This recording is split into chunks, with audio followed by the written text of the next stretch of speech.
दोस्तों, एक समय की बात है जब देवी कुंती और देवी गांधारी दोनों गर्भवती थीं। जब देवी कुंती ने अपने पुत्र को जन्म दिया तो आकाशवाणी हुई कि यह बालक धर्मात्मा, सत्यवादी और पृथ्वी का महान शासक होगा।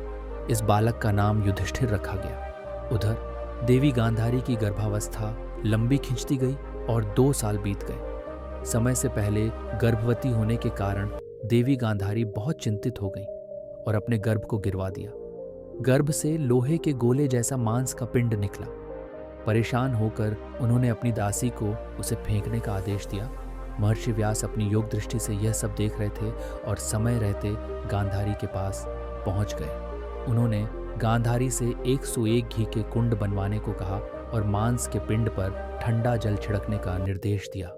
जल छिड़कते ही मांस का पिंड 101 टुकड़ों में बदल गया।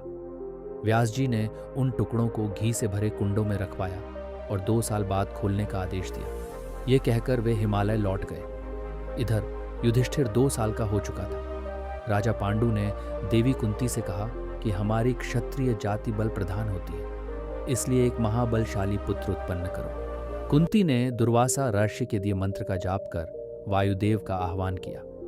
वायुदेव प्रकट हुए और उनके आशीर्वाद से कुंती ने बलशाली भीम को जन्म दिया। 2 साल बाद महर्षि व्यास के निर्देश अनुसार गांधारी ने 101 कुंड खोले।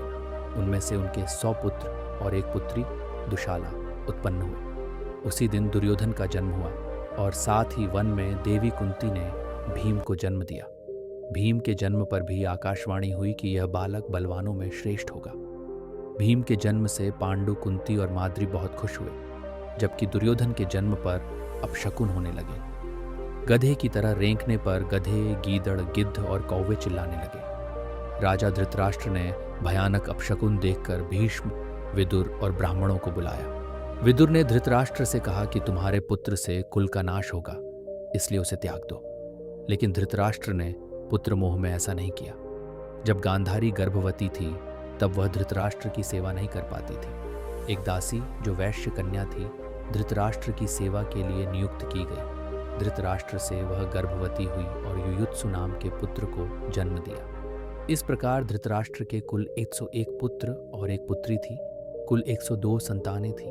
एक दिन राजा पांडु और देवी कुंती अपने आश्रम के बाहर बैठे वार्तालाप कर रहे थे। भीम देवी कुंती की गोद में सो रहा था। तभी एक बाघ भागता हुआ आश्रम में आ गया। बाघ को देखकर कुंती घबरा गई और उठकर भाग गई।